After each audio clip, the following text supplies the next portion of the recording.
What is going on, everyone? Now, I've tried a couple hours trying to make a DPS Desert Phantom work in the Blazing Sun. I didn't want to try Golden Justice just because I feel like everyone is going for the Golden Justice. I don't know, I just didn't feel like it was to the Dot Trev par that I wanted the video to entail. And so further diving into the tower, I found out a cool thing about the tier 3 and 4 middle path.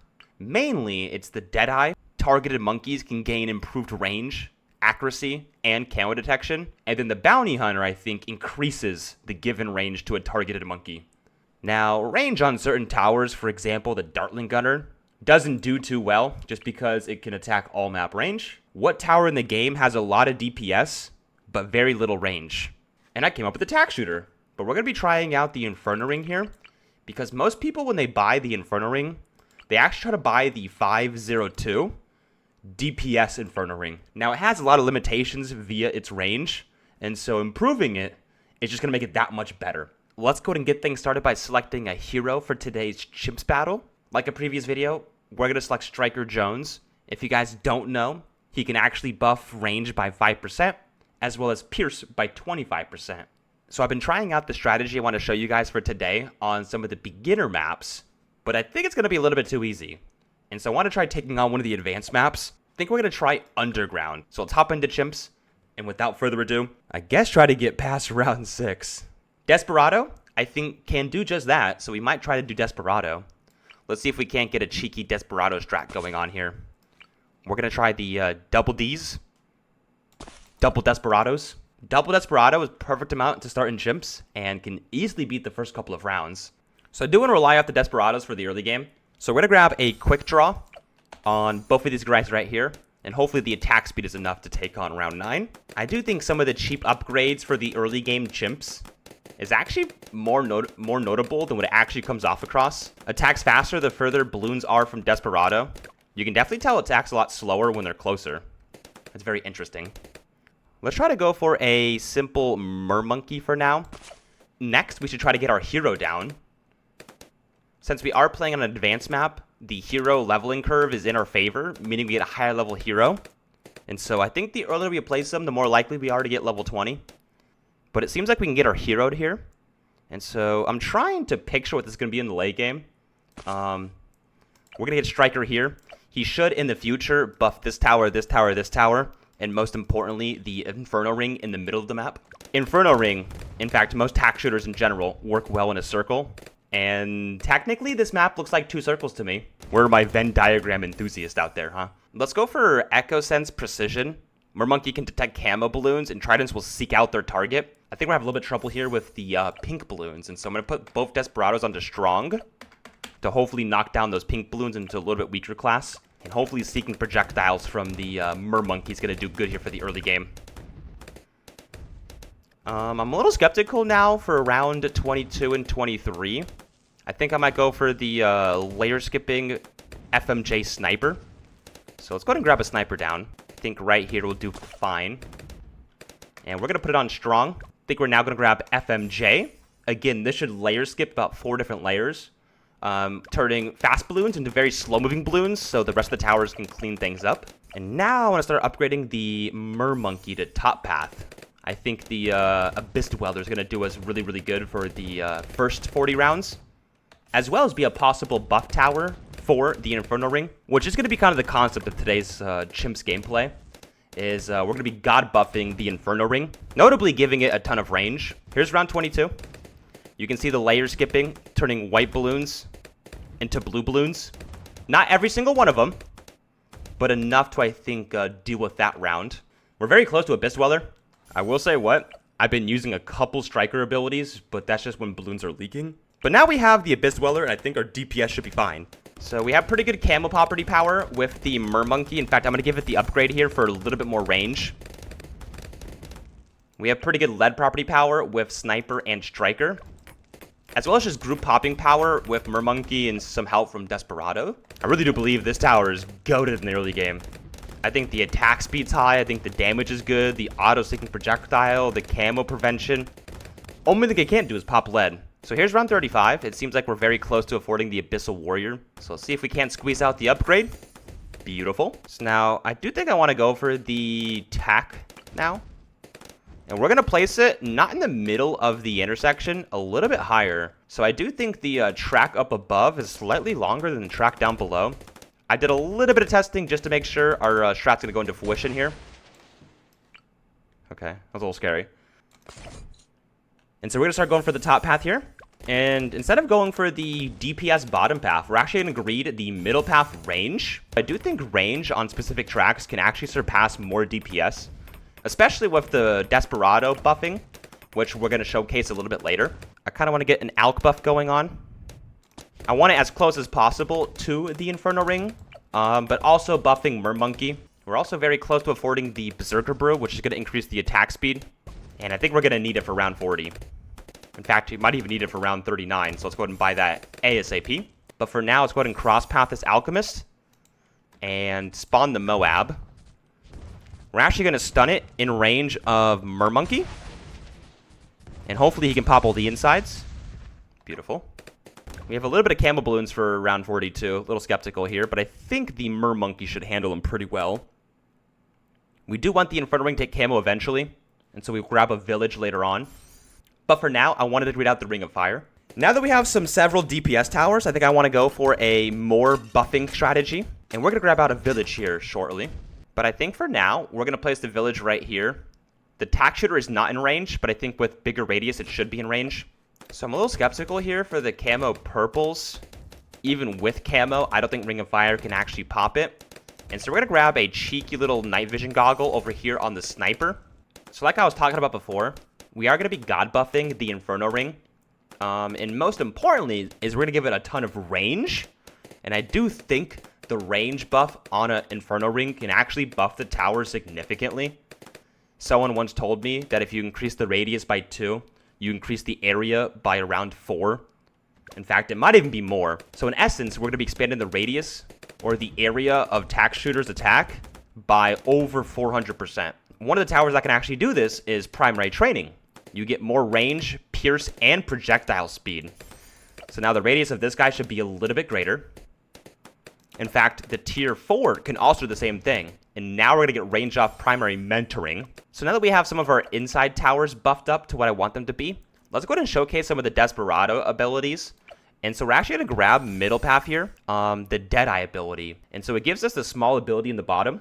When applied to a tower, the targeted monkey gets improved range, accuracy, and camo detection. The main one here is going to be range, as well as also having some other abilities once we buy the Bounty Hunter, which can help out really, really good with ceramics. And so it's a good addition not only to buff a ranged tower, but you can also just do some passive damage in the mid game. For example, I think Bounty Hunter really helps out against round 63. Not that we need help against that round. Now, it doesn't last very long. And so I think we want to grab the Bounty Hunter as soon as possible. It might last a little bit longer. But if you do want full uptime on the range, I think you got to grab 2 of them. For now, though. And you can see it, right? Massively increased range. I mean, we're attacking way down over here. As well as we have the Mark to Pop ability. Now, most people think it's actually a money ability, but it's actually a good DPS ability. It marks balloons and then kills them instantly. And so paired with giving range to a DPS tower, as well as having some good ceramic prevention, it's a very good addition to the mid game and the god buff in chimps. And you can definitely see it attacking here. It seems like it's not doing too much damage, but if you look closely, it actually is. It's doing a ton. In fact, it's layer skipping ceramics. I do think the farther balloons are away from Desperado, the more damage and attack speed it has. We're going to go for the Marked to Pop ability here. And then we're going to go for the range increase. And wow, that BFB got pretty much destroyed. In fact, it's basically out of range of all of our towers. So the fact that it actually popped out of almost range is pretty impressive. Now, it does seem to be out DPSing all of our towers so far. I do think once we get the Inferno Ring, or once we get to past round 80, it's going to fall off a little bit here. But you can already see it's worth. We don't need to use the Mark to Pop ability, but I do want to showcase how cool it actually is. Once a ram spawn, it can mark 10 of them. And then after a second or two, it kills all of them almost instantly. Now, they're pretty much dying regardless. So it's kind of a bad time to be using it. In fact, I think the range buffing off Ring of Fire is going to be a little bit better here. So it seems like we escaped the round 60 gauntlet. And as you can see, the towers are doing pretty well so far. And this is what's called the save up now. We're going to be saving up for our main DPS. And again, Desperado should be doing a lot of the DPS in the meantime. And then eventually also buff our main DPS once we end up getting that as well. And Desperado really shining out here, dude. I swear. My favorite Desperado tower now is the Bounty Hunter. And like I was saying before, most people use Bounty Hunter to actually get extra money. But it's actually a DPS and buffing tower for chimps. Get the extra range here just in case. And we get that Inferno ring. How do you know the Inferno ring looks cool, Dot Trev? Look at it, dude. Oh my god. Look at it. It's the entire map, dude. It looks insane, no? And so we're actually going to grab the second middle path Bounty Hunter, just to make sure we have constant uptime on this maximum range. And you can see the outline of the tack shooter. I mean, it looks way, way, way bigger. Plus all the flying meteors and stuff like that. And it's what I wanted to do in the first place, is get a strategy. Not only has a lot of synergy, but also looks really cool. And I swear, this strategy looks insane sometimes. Especially when the balloons are actually in range and they can actually start firing off the fire attack. Obviously, the meteor is doing a lot of damage for the time being. Alright, there's our second Desperado. So now we have two of them. I guess we could keep full uptime on Inferno Ring.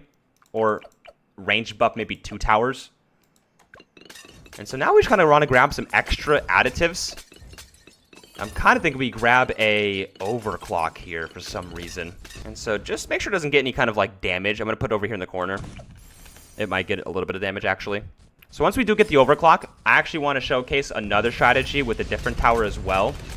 I showcased it in the last video, but I think Inferno Ring paired with the Absolute Zero is a perfect fire and ice combo. Damn, look at this thing go, chat. Oh my god, look how many buffs it has. What is it up to? 9 buffs? If Alk is being applied constantly. Technically 10 buffs if you include the Striker Jones ability as well. So I actually want to put this guy in range of the village.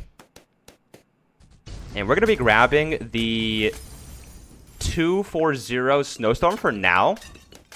And then eventually the Absolute Zero. We can also use the Snowstorm ability.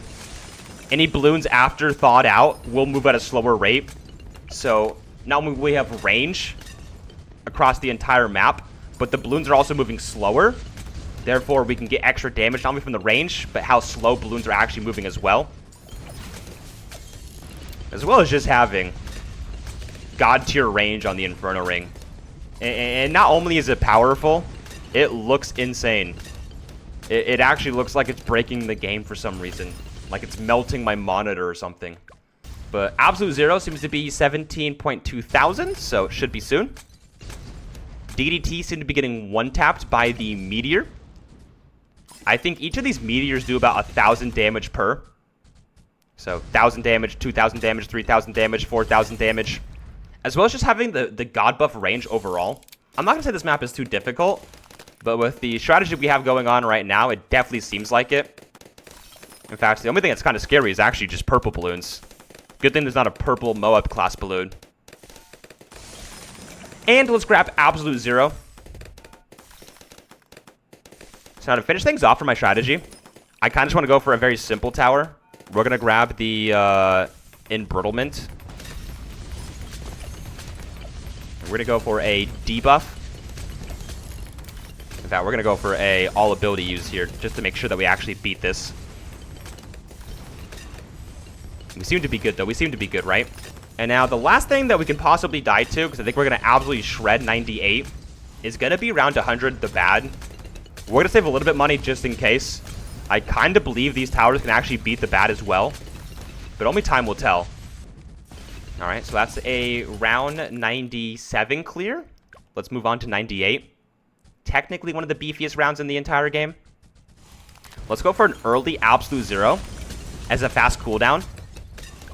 And now we're going to go for the overclock, range buff, and watch the Inferno Ring get a bunch of pops here.